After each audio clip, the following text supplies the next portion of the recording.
हमारे चैनल को सब्सक्राइब करें और वीडियो सबसे पहले अपने मोबाइल पर पाने के लिए बेल आइकन को दबाएं।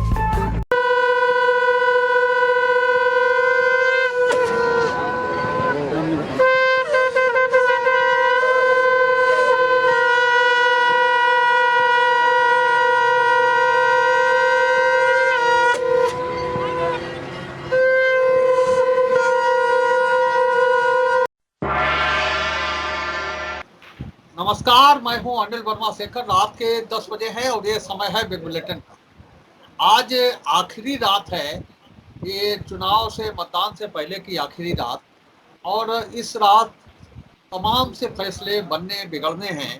कल 11 बजे से मतदान होना है जिला पंचायत अध्यक्ष के चुनाव का, और 3 बजे के बाद में मतगणना शुरू होगी। शाम तक परिणाम आने हैं, और जो जिले की सबसे बड़ी कुर्सी है, सबसे बड़ा आसन है जिले का, उसके लिए कल अध्यक्ष का चुनाव हो जाएगा। पिछले कई दिनों से हम लोग विभिन्न एंगल से विभिन्न जानकारियों पर चर्चा कर रहे हैं।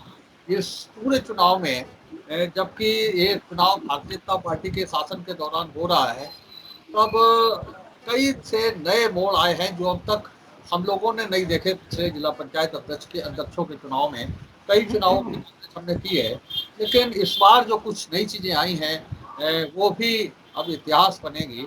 नई जानकारियां हैं, नए मोड़ हैं इस पूरे चुनाव को लेकर। 30 मतदाता हैं इस चुनाव में। अपने दर्शकों को एक बार फिर बता दें कि 30 सदस्यों वाली जिला पंचायत है फरीदाबाद की। ये 30 सदस्य जनता से चुन करके आए हैं। पंचायत चुनाव में, त्रिस्तरीय पंचायत चुनाव में जनता से चुन करके आए हैं जिला पंचायत के सदस्य, और यही 30 सदस्य इस चुनाव में मतदान करने वाले हैं, और ये जिले के प्रथम नागरिक का चुनाव करेंगे कल मतदान के द्वारा। और इसी को लेकर के पूरी तरह से प्रतिष्ठा दांव पर लगी है। क्योंकि सीमित वोटों का चुनाव होता है, इसलिए हमेशा से परंपरा रही है कि जिस पार्टी की सरकार होती है वो पार्टी इस चुनाव में कहीं ना कहीं उसका लाभ उठाने का प्रयास करती है। इस बार भी वही सब कुछ बहुत कुछ हुआ है। आधा दर्जन से अधिक मुकदमे लिखे गए हैं, और मुकदमों की जो पृष्ठभूमि है वो सबके सामने है। और चुनाव के बाद और बातें और कुछ चीज़ें स्पष्ट होंगी मुकदमों को लेकर के। हमें कोई पक्ष नहीं बनना है। हमारे पास जो जानकारी आई है थानों से, एफआईआर की जो कापियाँ आई हैं, उसके आधार पर हमने चर्चा की है। और जाहिर की बात है कि अगर सांसद के भतीजे पर हमला होता है, सांसद की गाड़ी पर हमला होता है, तो हम लोग छोटे छोटे विषयों पर चर्चा करते हैं, तो इतने बड़े विषय पर चर्चा हम लोग करेंगे। कल 30 सदस्य इस पूरे चुनाव में, पूरे जिले के प्रथम नागरिक के चुनाव में मतदान करेंगे। और जो हमने बताया ना कि जो जिला पंचायत के सदस्य हैं वो चुनकर के आए थे जनता के द्वारा। पिछले 3 और 4 तारीख को मतगणना हुई थी, उसमें जो परिणाम आए थे वही जिला पंचायत सदस्य चुनाव मतदान करने वाले हैं। इस चुनाव में पार्टी के 4 सदस्य जीते थे। समाजवादी पार्टी की दावेदारी थी कि लगभग 17 सदस्य जीते हैं, लेकिन अध्यक्ष के चुनाव में चूंकि गोपनीय मतदान होता है, और जो सदस्य जीते भी हैं वो चुनाव निशान को लेकर के नहीं जीते हैं, और ना कोई साइकिल से जीता है। इसलिए कुछ चीज़ें हैं, कुछ प्रतिबंध है, कुछ स्वतंत्रताएं भी हैं इस चुनाव में। ये सारी चीज़ें हैं जो इस चुनाव में देखने को मिली हैं और कल मिलेंगी। पूरी तरह से ये चुनाव जिस तरह से हो रहा है उसमें बहुत सी चीज़ें हैं। और जैसा आपने कहा कि सारी चीज़ें हैं कि जो जिस पार्टी की सरकार होती है वो कुछ ना कुछ अतिरिक्त लाभ ले लेती है सरकार का, और लाभ उसे मिल जाता है। तो ये सारी चीज़ें हैं। आखिरी रात है, कुछ चीज़ें ज़रूर निकल कर के सामने आई हैं। भारतीय जनता पार्टी ने समर्थन दिया है मोनिका यादव को। निर्दलीय चुनाव लड़ रहे हैं मोनिका यादव। नरेंद्र सिंह यादव पूर्व मंत्री हैं, उनकी पुत्री हैं मोनिका यादव, और इस चुनाव में निर्दलीय लड़ करके और भारतीय जनता पार्टी से समर्थन लेकर के उन्होंने अच्छी खासी ताकत जुटाई है। अच्छी खासी चर्चा उनकी हो रही है। पिछली बार वो ब्लॉक प्रमुख का चुनाव लड़ी थी मोहम्मदाबाद से और हार गई थी पूरी तरह से। और इस बार उनके परिवार ने ब्लॉक प्रमुख के लिए किसी का चुनाव नहीं लड़ा और सीधे सीधे जिला पंचायत अध्यक्ष का चुनाव लड़ रही है। जिला पंचायत सदस्य के चुनाव में उन्होंने ऐतिहासिक जीत हासिल की थी 3 नंबर सीट से अहमदाबाद से, और इस चुनाव में उनका यादव ने भारतीय जनता पार्टी का समर्थन हासिल किया। और कुछ चीजें, हाँ, जो हम कह रहे थे कि कुछ चीजें अलग से देखने को मिली है इस बार चुनाव में। पहली बात यह कि भारतीय जनता पार्टी ने समर्थन किया मोनिका यादव को, लेकिन जो सार्वजनिक प्रोसेशन सार्वजनिक अवसर रहे, वहाँ कभी एक बार भी भारतीय जनता पार्टी अपने चारों सदस्यों को कहीं प्रेस के सामने या पार्टी के लोगों के सामने या जो जिला पंचायत के लोग हैं मोनिका यादव के समर्थक, उनके सामने कई चारों सदस्यों को सार्वजनिक रूप से प्रदर्शित नहीं कर पाई। दूसरी बार ये बात पहली बार देखने को मिली है कि समर्थन केवल समर्थन तक ही सीमित नहीं था। जो सांसद हैं भारतीय जनता पार्टी के मुकेश राजपूत, वो इस चुनाव के संयोजक हैं, ऐसा उनके भतीजे ने ही बताया है कि वो इस चुनाव के संयोजक हैं। हम लोग ने कई बड़े बड़े गठबंधन देखे हैं।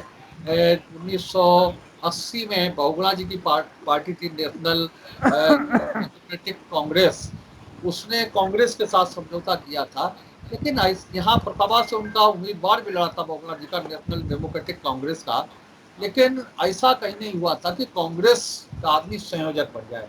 लेकिन ये पहली बार हमने देखने को मिला है। उसके बाद में और भी कई चुनाव हुए। बहुजन समाज पार्टी ने बहुजन समाज पार्टी और बहुजन समाज पार्टी और कांग्रेस का गठबंधन हुआ, जिसमें से इस फर्रुखाबाद से केवल एक सीट पर कांग्रेस लड़ी थी, 3 सीटों पर बसपा लड़ी थी। लेकिन उस समय भी ऐसा नहीं हुआ कि कहीं दूसरी पार्टी जो कम कांग्रेस लड़ रही थी, वो वहाँ पर कहीं बसपा का संयोजक बना दिया जाए। इसके बाद में पिछली बार अभी चुनाव हुआ, अभी लेटेस्ट सब लोगों ने देखा होगा, सब लोग भागीदार रहे होंगे, जिसमें मनोज अग्रवाल चुनाव लड़े थे, सपा और बसपा का गठबंधन था, वहाँ भी ऐसी स्थिति रही। तो ये कुछ नई चीजें देखने को मिली है। राजनीति में नित्य नए अध्याय जुड़ते हैं, फायदे नुकसान को देख के बहुत सी चीजें जो आइन कहते हैं, आइन संविधान जो है, जो भी लिखा पढ़ी चीजें हैं, उससे अलग हट करके कुछ चीजें दिखती हैं, और दिखती हैं उसे अपने हिसाब से लोग संशोधित कर लेते हैं, जो भी फायदे नुकसान की चीज होती है। तो ये दो चीजें दिखी हैं इस बार चुनाव में। तीसरी चीज ये भी दिखी है कि सुबोध यादव को लेकर के इतनी प्रतिस्पर्धा थी कि सचिन यादव को इतने बड़े बड़े फैसले लेने पड़े, उन्हें पार्टी से निष्कासित किया गया, और सचिन यादव ने पार्टी का फैसला, अपने राष्ट्रीय अध्यक्ष का फैसला मानने से इनकार कर दिया। उसके बाद में उनके समर्थक पार्टी से इस्तीफे दे रहे हैं, और उन्होंने, कहा जाए कि जो अमृतपुर विधानसभा सीट जो उन्हें प्रभारी बनाया गया था, वो भी उन्होंने जो सम्मान उन्हें दिया था राष्ट्रीय अध्यक्ष ने, वो भी उन्होंने ठुकरा दिया। तो ये बहुत सी चीजें हैं, और आपस में एक ही पार्टी के नेताओं में कितनी कितनी बड़ी प्रतिस्पर्धा चल रही थी, वो इस चुनाव से उजागर हो गई है। और जाहिर सी बात है कि सचिन यादव ने अपनी पुरानी जो भी कटुता थी, शत्रुता थी, उसको उसको और अधिक पैना किया है, उसे पैना करने के लिए भारतीय जनता पार्टी का समर्थन हासिल किया है। ये सारी चीजें हैं। आज आखिरी रात है, और आखिरी रात काफी महत्वपूर्ण होती है, कत्ल की रात कहते हैं मुहर्रम में। तो ये आखिरी रात आज तमाम से नए फैसले लिखेगी। 11 बजे से मतदान है कल सुबह से, और आज की इस डिबेट में भारतीय जनता पार्टी का पक्ष रख रखे हैं भाजपा के जिला मंत्री अभिषेक बाथम, प्रोफेसर आलोक बिहारी जी भारतीय महाविद्यालय के प्रोफेसर हैं, भारतीय जनता पार्टी का पक्ष रखेंगे।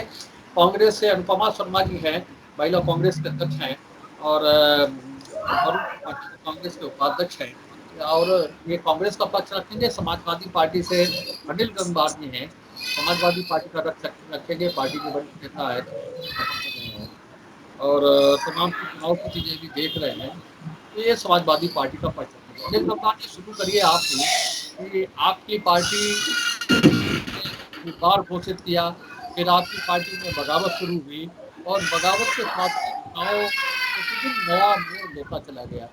आपके नेताओं के खिलाफ तमाम एफआईआर दर्ज हुई हैं, इसके बाद भी क्या लगता है कि आप पार्टी को जो साहस कर पाएंगे, क्या स्थिति लग रही है? क्या जो स्थिति है अभी तक उसमें इनसे कि अगर तेजस्वी यादव आते हैं तो उनकी गिरफ्तारी की जा सकती है। ये भी यहाँ सामने आई है कि आज रात 10 बजे से नए बंधन शुरू हो गया है। जगह जगह चौराहे तिराहों पर पुलिस तैनात है, वो वाहन है तरीके से, ये सारी चीजें हैं। और फिर गंगवार जी क्या कैसे मोर्चा ले पाएंगे इस चुनाव में जो कल मतदान होना है 11 बजे? शेखर भाई, आपने सही बात कही है कि आज आखिरी दिन है, आखिरी रात है और उसे कत्ल की रात भी कहते हैं। और आज ही समीकरण बिगड़ेंगे और बनेंगे। अभी तो हम भी कह रहे हैं कि हम जीतेंगे, भारतीय जनता पार्टी कह रही हम जीतेंगे, लेकिन कौन जीतेगा ये तो कल 3 बजे के बाद पता चलेगा। लेकिन जिस प्रकार से समाजवादी पार्टी के प्रत्याशी को दबाने का, उसके साहस और हिम्मत को कुचलने का प्रशासन ने काम किया है। देखिए, एक साथ में जैसे एक आदमी हो सकता है, जैसे आलोक यादव पर रेप का मुकदमा लिख गया, हमारे यहाँ जो है राहुल बर्मन उसके पिता पर जो है 3/7 का मुकदमा लिख गया, सुबोध पर स्वयं जो है फायरिंग का मुकदमा लिख गया, और एक किसी और भी एक मुकदमा लिख दिया। तो एक साथ इतने मुकदमे लिखकर किसी को दबाना मैं समझता हूं वाजिब नहीं है। ये संवैधानिक चुनाव है, चुनाव आते और जाते हार जीत होती रहेगी, लेकिन ये जो वैमनस्यता का खेल हो रहा है, मैं इसका पुरजोर विरोध करता हूं। और हमारा जो प्रत्याशी है उसके हम हिम्मत की दाद देते हैं, और जो उसके पीछे पूरी समाजवादी पार्टी खड़ी है, मैं आपको विश्वास के साथ कहता हूं कल हमारा प्रत्याशी स्वयं वोट डालने आएगा, चाहे ही पुलिस उसको गिरफ्तार कर ले, और पूरे दल बल के साथ जो हैं लोग उसके वोट उसके पक्ष में करेंगे, ऐसा मेरा विश्वास है। चाहे हर चौराहे पर पुलिस लगी हो, हर तिराहे पर पुलिस लगी हो, क्यों मैंने आंखों से ये बात देखी है। मैं अभी आज आपके फर्रुखाबाद शहर में ही था, जब मैं उधर से 7 बजे लौटा हूं तो मुझे स्वयं 3 जगह पुलिस मिली है। 20-20 लोगों के पुलिस का दल जो है चेकिंग कर रहा था, और ये चेकिंग रात में और बढ़ जाएगी, सुबह और बढ़ जाएगी। इसका क्या मतलब है? ये 30 केवल जिला पंचायत सदस्यों का चुनाव है, कोई ये विधानसभा का चुनाव नहीं, लोकसभा का चुनाव नहीं है कि इतनी भारी भीड़ वहां हो जाए, कोई इसके आफत आ रही नहीं। ये सब जिला पंचायत सदस्यों को हरासमेंट करने का, और एन केन पर केन किसी प्रकार अपने नंबर बढ़ाने के लिए अधिकारी, पुलिस अधिकारी, सिविल अधिकारी सब लगे हुए हैं कि किसी प्रकार से हम ये चुनाव भारतीय जनता पार्टी की झोली में डाल दें। लेकिन सच्चाई ये है कि अगर स्वतंत्रता से कर दी जाए, मैं आपको बता रहा हूं कि जो इनके 4 हैं उसमें भी 2 नहीं होंगे, हमारे 26 होंगे, उनके 4 होंगे केवल, ऐसा गणित आएगा सामने। लेकिन जो दबाव है उससे कुछ लोग विचलित हो रहे हैं, उन्हें लग रहा है कि 4 तारीख को हो सकता है जिले में हमें ना रहने को मिले, इसलिए कुछ हमारे जो जिला पंचायत सदस्य घबरा रहे हैं। लेकिन हम उन्हें हौसला देते हैं कि हर क्रांतिकारी भगत सिंह और चंद्रशेखर अगर आजादी के ना लड़ते, अपनी गोली अपनी कलपट्टी में रख के ना मारते, तो शायद देश आजाद नहीं होता है। तो समाजवादी पार्टी के क्रांतिकारियों सामने आओ, और कल सब लोग मिलकर जो है सुबोध यादव को जिताने का काम करो। अनुपमा जी। जी, अपील तो समाजवादी पार्टी की बहुत अच्छी है, लेकिन ये बात सच है कि भाजपा ने प्रशासन का जिस तरह से दबाव बनाया है वो कहीं ना कहीं संविधान के खिलाफ है। वो कहीं ना कहीं फिर वही बात आएगी जिसपे भाजपा वाले बहुत भड़कते हैं कि लोकतंत्र को खतरा इसी समय भाजपा में ही क्यों हो रहा है, अभी तक नहीं हुआ। तो बार बार साक्षात उदाहरण देखने को मिल रहे हैं ना, तो फिर हम कैसे नहीं कहेंगे कि लोकतंत्र पे खतरा है।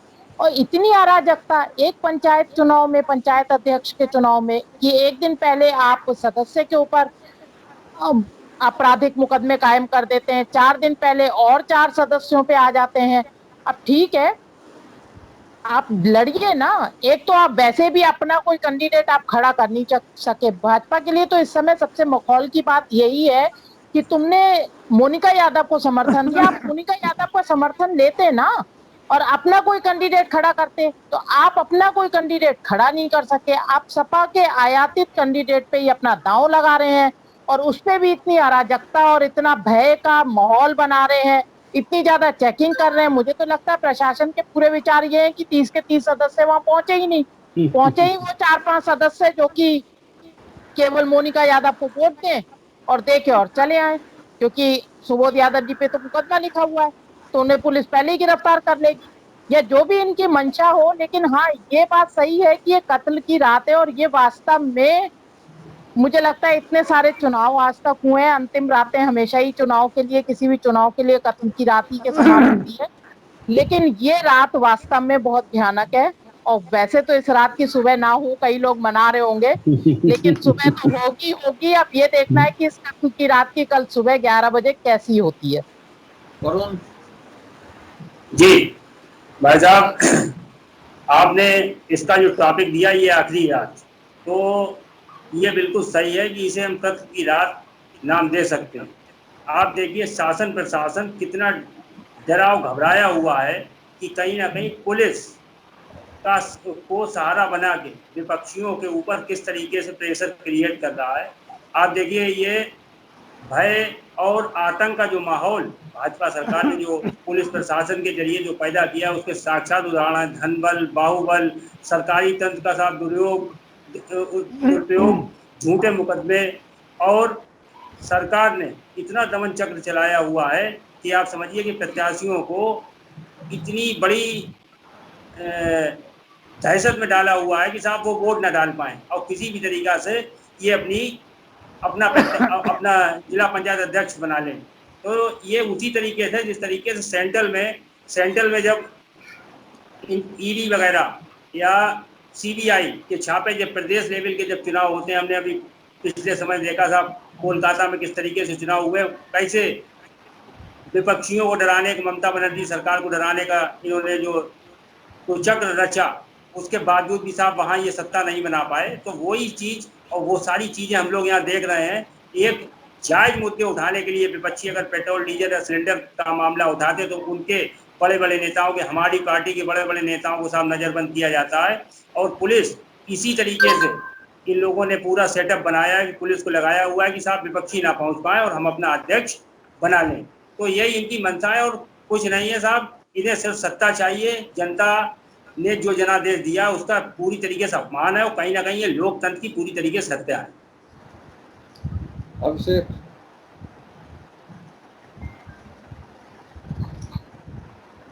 जी आवाज नहीं आ रही।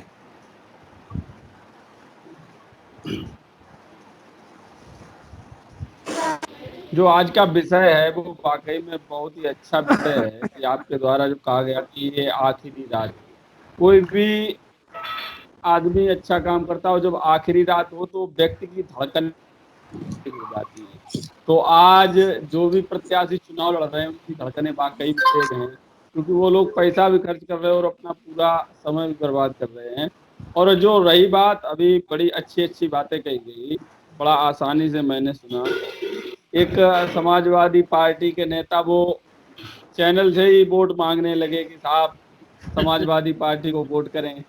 साहब थोड़ा चैनल को बचा दीजिए, बाकी आप खूब वोट मांगिए, वोट मांगने का कोई मना नहीं है। और पूरा जनपद पड़ा है, थोड़ा हम लोग चैनल पर बैठे तो इस टाइप से ना करें तो ज़्यादा बेहतर होगा।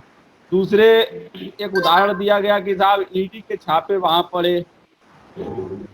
ये जो आरोप लगा रहे हैं, मुझे लग रहा है ये लोग सारे लोग अपने अपने अनुभव शेयर कर रहे हैं। इन्होंने जो इनके सरकारों के जो अनुभव हैं वो शेयर कर रहे हैं। भारतीय जनता पार्टी लोकतंत्र में विश्वास रखती है। मैडम सुन लीजिए, अब सुन ही रही हूँ। पार्टी लोकतंत्र में विश्वास रखती है और जो मुकदमों की बात है, किसी भी व्यक्ति के ऊपर, किसी भी सदस्य के ऊपर एक भी फर्जी मुकदमा नहीं लिखा गया। आप देखिए कि दुस्साहस कितना बढ़ गया है कि साहब वो ये भूल गए हैं कि सरकार किसकी है और उसके बावजूद वो एक माननीय सांसद जी के भतीजे के ऊपर किस प्रकार से हमला करते हैं।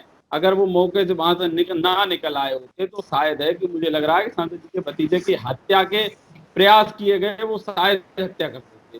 वो कैसे बेचारे वहां से भाग के निकले, कैसे अपने प्राण बचा के निकले, ये तो कंडीशन, ये माहौल क्रिएट किया उस व्यक्ति ने। और साहब हम उस व्यक्ति के चैनल पे बैठ के बड़ा आसानी से जो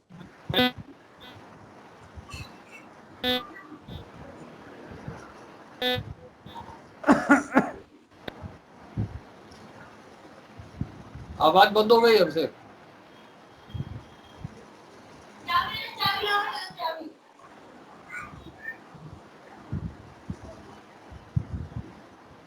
की चर्चा की गई, इसमें कहा गया था काला बाजारी आप करेंगे और मुकदमा जिस पर लिखा जाएगा। जिन लोगों ने काला बाजारी की है उनके ऊपर मुकदमे जाने चाहिए, उसमें भी लिखते रहे, ऐसा नहीं है कि आगे लिखे गए हैं। दूसरी बात, एक सदस्य की चर्चा हो रही थी कि साहब उनके ऊपर मुकदमा लिखा दिया गया। हेलो। हाँ शेखर भाई, अभी जैसे कि हमारे समाजवादी पार्टी के प्रवक्ता जी कह रहे थे कि पुलिस प्रशासन का दबाव इतना ज़्यादा बनाया गया कि जिससे भय क्रिएट हो जाए।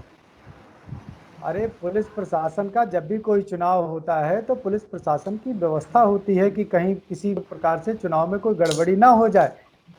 और जब प्रत्याशी थोड़ा आपराधिक प्रवृत्ति का होता है तो जिले का जो प्रशासन है उसकी जिम्मेदारी और ज़्यादा बढ़ जाती है।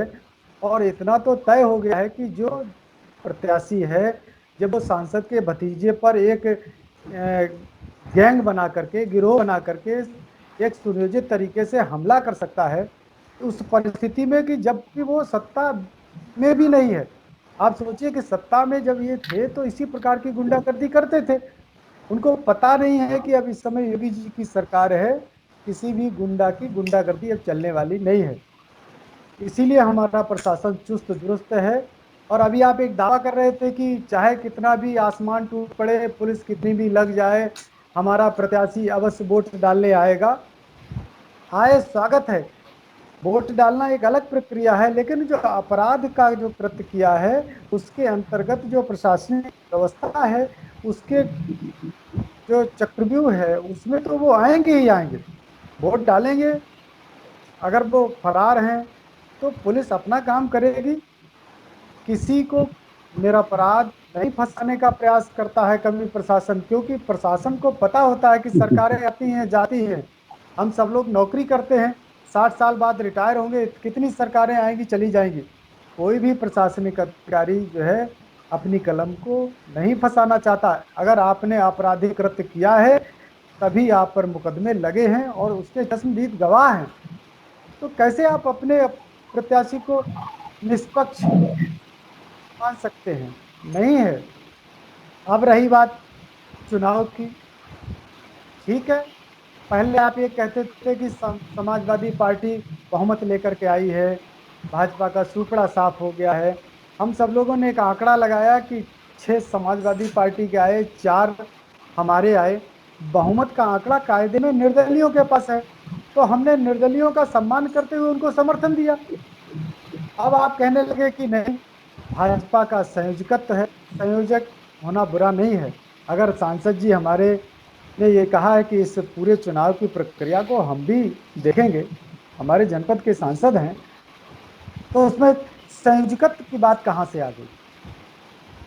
कोऑर्डिनेशन कर रहे हैं, कोई अधिकृत रूप से संयोजक नहीं है कि भाजपा ने उनको संयोजक बनाया हो कि जिला पंचायत का चुनाव जो है आपके संयोजकत्व में लड़ा जाएगा, ऐसा कुछ भी नहीं है।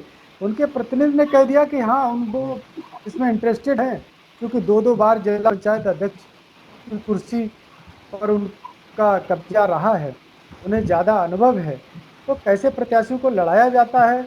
यदि मोनिका जी हमारे सांसद जी के पास, हमारी पार्टी के पास आए अपना समर्थन मांगने के लिए, तो हमने उनको समर्थन जब दिया है तो हम नैतिक बल भी तो उन्हें प्रदान करेंगे। किससे समर्थन की बात? अभी शेखर भाई ने कहा था कि चारों प्रत्याशियों को वो कभी परेड नहीं करा सके। ये परेड की परंपरा भाजपा की परंपरा नहीं है। भाजपा एक अनुशासित पार्टी है। एक व्हिप जारी हो गया है कि हमारे इस समर्थित प्रत्याशी को हम सब लोग समर्थन देंगे तो देंगे, उसमें ज़्यादा सोचने की बात है नहीं।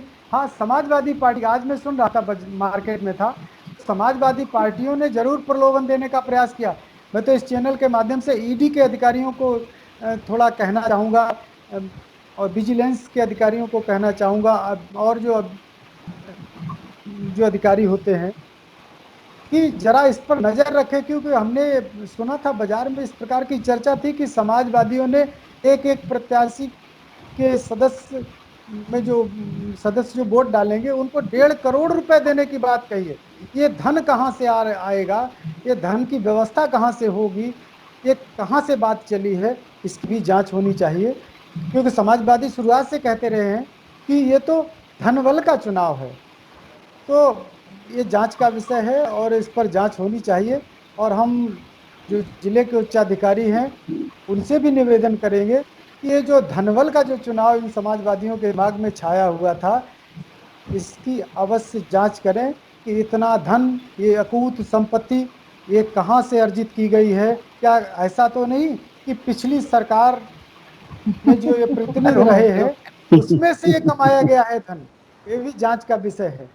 तो भारतीय जनता पार्टी को समर्थन दिया है और हम हर प्रकार से उनका सहयोग करेंगे और प्रयास करेंगे कि हमारा समर्थित प्रत्याशी जीते, और हम पूरी आशा करते हैं, आशान्वित हैं कि हमारा प्रत्याशी जीतेगा।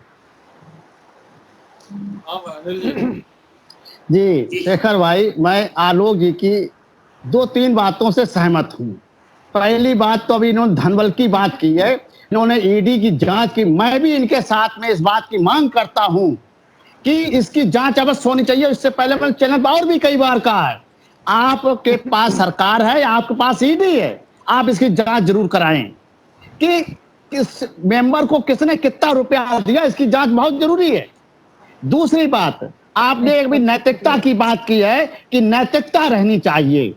आप ये स्वयं देखें कि इससे पहले अभी टाइम था अभी चुनाव आयोग ने भी कहा था कि भाई इलेक्शन हो जाने दो, इसके बाद खूब जांच करना, खूब रिपोर्टें लिखना, ये अपराधी हैं, कोई दिक्कत नहीं है। मैं भी इसका समझता हूँ, अगर कोई अपराधी है तो उसके खिलाफ मुकदमा होना चाहिए, लेकिन झूठा नहीं होना चाहिए।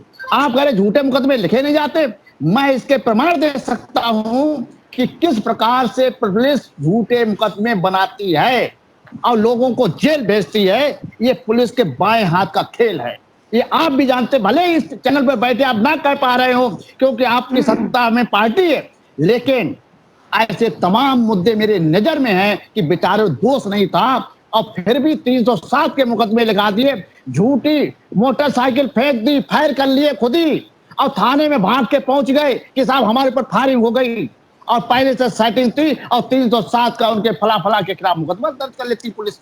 क्या कर लोगे? यहां पर अनैतिकता है।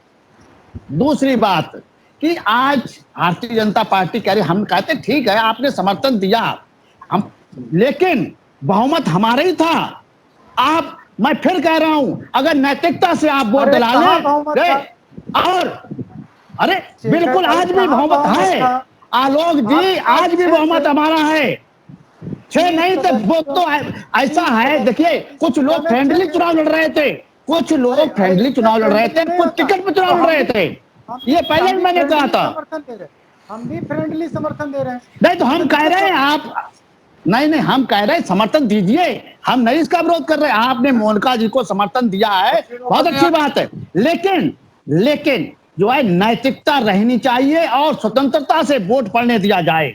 हम आपकी 2-3 बातों को समर्थन करते हैं। आप तत्काल जांच कराइए ईडी से कि धन बल का उपयोग कौन कर रहा है और उसके खिलाफ कार्रवाई कराइए।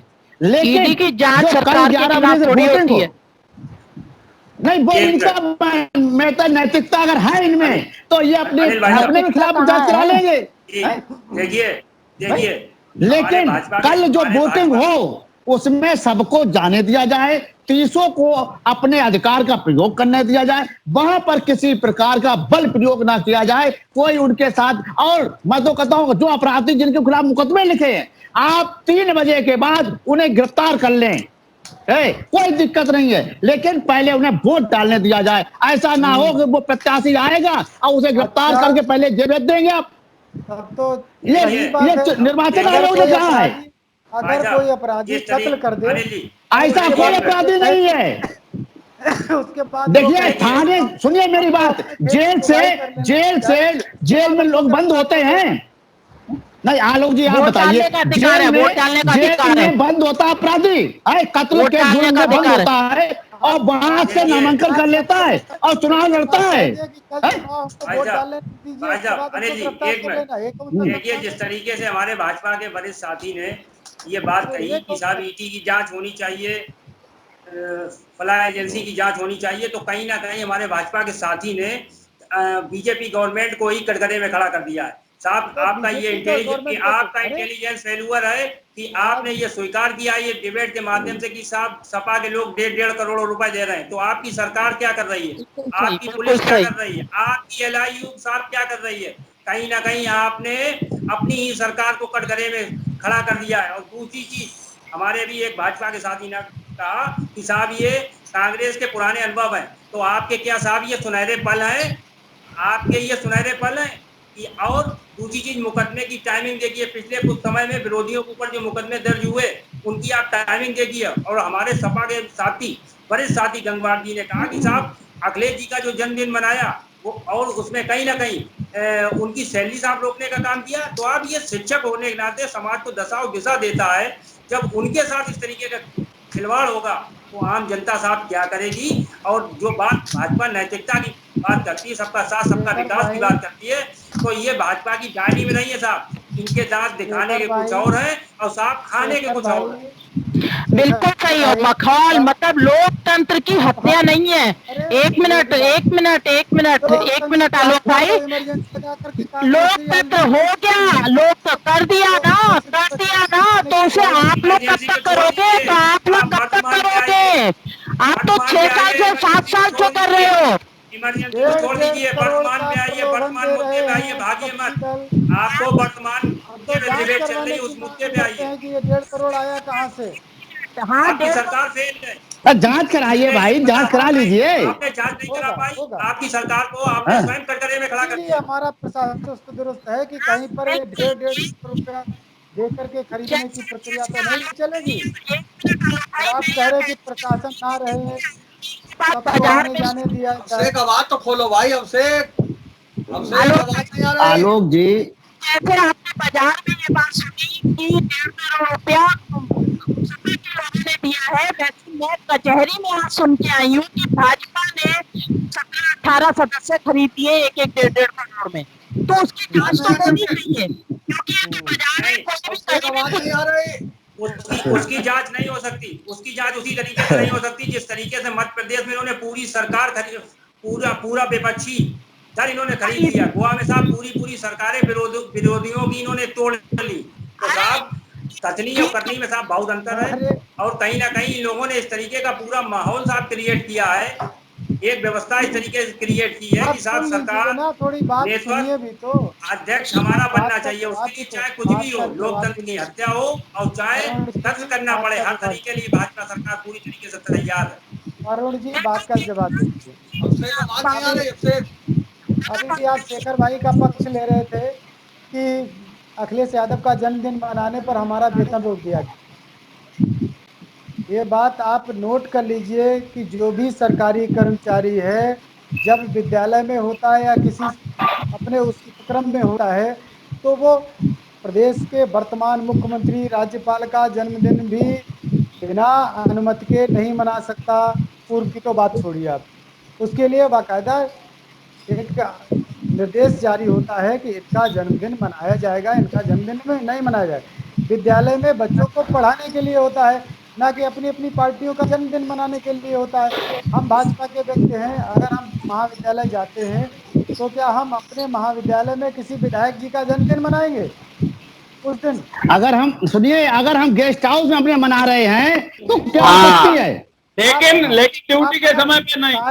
अगर आप ड्यूटी के समय पर अगर वहां पर देखिए, मना रहे हैं सहायता प्राप्त विद्यालय के अध्यापक या प्रधानाध्यापक को, सुनिए मेरी बात, राजनीति करने का पूरा अधिकार है, अधिकार उसे है, कोई नहीं लेकिन रोक सकता है। लेकिन अगर सुबह अवधि के जिस बाद जिस व्यक्ति सुबह हाँ। अवधि देखिए के बाद जो जो विद्यालय अवध के बाद प्रोविंस गवर्नमेंट या सेंट्रल गवर्नमेंट से रिटायर्ड है, वो कर्मचारी अगर पेंशनर है, अगर वो चाहे तो अगर वो मना सकता है उसके लिए हाँ, अगर कहीं वो सर्विस कर रहा है तो सर्विस करने समय तो उसके लीगल प्रावधान है। सुनिए, अगर हम अपना आलोक जी बात सुनिए, अगर हम अपना गेस्ट हाउस संवैधानिक पदों पर सुनिए, मेरी बात सुनिए, यादव मुख्यमंत्री होते और वो हमारे प्रदेश के मुख्यमंत्री होते उस समय बात तो सुनिए मेरी, अरे मेरी बात सुनिए आलोक जी, जैसे मेरा कॉलेज और गेस्ट हाउस की दीवार एक है, दोनों के गेट अलग अलग हैं। अगर कोई कार्यक्रम गेस्ट हाउस में हो रहा है और मैं अपने कॉलेज में बैठा हूं, सीट पर हूं, और उस समय कोई जांच अधिकारी स्कूल में आता है और मैं उसे सीट पर रहता हूं और वहां लोग दूसरे हैं, तो उससे उसे क्या आपत्ति है? मुझे ये बताइए। उसे शासन से अनुमति लेनी चाहिए। अरे मैडम, आप तो ला विभाग में रहे थे कि हम मना रहे थे साहब गेस्ट हाउस में, आप ही कह रहे थे ना। हाँ, तो आप अपने कॉलेज का समय छोड़ के ही तो गए होंगे। अरे तो उसमें जाने आने में क्या दिक्कत है? अरे नहीं, ये भी तो स्वीकार करिए जो भाई स्कूल, सुनिए मेरी बात सुनिए, स्कूल में कोई भी बच्चे नहीं आ रहे, कोई पढ़ाई का वातावरण नहीं है। अरे कोई कारण हम नहीं, कहीं भी नौकरी करते हैं, कारण तो नहीं जो है। हमारा ड्यूटी पीरियड है उसको बचाने के बाद हम राजनीति करें, हमारे ऊपर कोई मुकदमा नहीं लिखा जाएगा, हमारा कोई वेतन नहीं काटे जाएगा। और जो लोग राजनीति करते हैं, आपको आपकी उम्र भी ज्यादा है और राजनीति का अनुभव भी आपको हमसे ज्यादा है, तो ये आपको बखूबी मालूम होगा कि अगर आप ड्यूटी पीरियड में अगर कहीं जाते हैं तो या तो छुट्टी लेनी चाहिए आपको, या फिर वेतन तो कटना चाहिए। नहीं, ये आप अच्छा, हाँ, देखिए जितने कानून है, कोई नहीं काट पाएगा। भाजपा की डायरी में वो विरोधियों के ऊपर सब लागू होते हैं, इनके ऊपर साथ कोई कानून कोई नहीं काट पाएगा, कोई कानून लागू नहीं होता। इनकी गली में जो कानून है वो विरोधियों के ऊपर सब लागू होते हैं। इनकी पार्टी, इनके कार्यकर्ता, इनके नेता, इनके विधायक, इनके मंत्री, इनके सांसद, उनके ऊपर कोई साफ कानून लागू नहीं होता। जो कुछ कानून लागू होता है वो विरोधियों के ऊपर साफ होता है, विरोधियों को होता है। सुन लीजिए, हमारे दिनेश कटियार जी जिला अध्यक्ष थे। आलोक जी, क्या रंगत रहेगी कल के चुनाव की? एक मिनट में। हाँ शेखर भाई, हमारा प्रशासन पूरी तरीके से मुस्तैद है, अपराधियों को बख्शा नहीं जाएगा और निष्पक्षता के साथ चुनाव होगा, बिना किसी बल प्रयोग के। जी बिल्कुल, उन्हें वोट डालने नहीं दिया जाएगा, पूरा बल के साथ ये प्रयोग किया जाएगा कि मात्र 4 और 2 6 सदस्य वोट डालें, जिससे मोनिका यादव भाजपा समर्थित सदस्य जो है चुनाव जीत जाए। वो प्रशासन अगर अपराधी है तो प्रशासन अपना काम करेगा। क्या रंगत रहेगी चुनाव की? ठीक, बटन हो गया। हाँ, चुनाव की स्थिति कल इसमें से विभीषण निकलेंगे और वही चुनाव को उल्टे पिलटेंगे। और आलोक जी ने कह दिया 1.5 करोड़ रुपए दे दिए गए हैं, अब बताओ तो क्या होएगा? तो विभीषण कल निकलेंगे, वही चुनाव को उलटफेर कर देंगे। और ये तो निश्चित चुनाव का रिजल्ट बताएगा कि 1.5 करोड़ किसने दिया भाजपा। हाँ, कल क्लियर हो जाएगा। चलिए, शुभकामनाओं के साथ ये एपिसोड खत्म कर रहे हैं। हम ये एपिसोड खत्म कर रहे हैं चुनाव में विजय की शुभकामनाओं के साथ। आज का ये एपिसोड खत्म कर रहे हैं। आज के एपिसोड में भाग लेने के लिए आलोक जी का, अनिल जी का, अभिषेक का, वरुण का और अनुपमा जी का बहुत बहुत धन्यवाद। हम कल फिर मिलेंगे और फिर चर्चा करेंगे जिला पंचायत अध्यक्ष के पूरे घटनाक्रम की, मतदान से लेकर के मतगणना और चुनाव परिणाम की घोषणा तक की। तब तक के लिए इजाजत दीजिए। शुभ रात्रि। सभी को प्रणाम। नमस्कार, मैं हूं अनिल वर्मा शेखर। उम्मीद है आपको हमारा ये एपिसोड पसंद आया होगा। आप इसे लाइक करिए, अपने दोस्तों के साथ शेयर करिए और हमारे चैनल को सब्सक्राइब करिए। यही आपसे निवेदन है। धन्यवाद।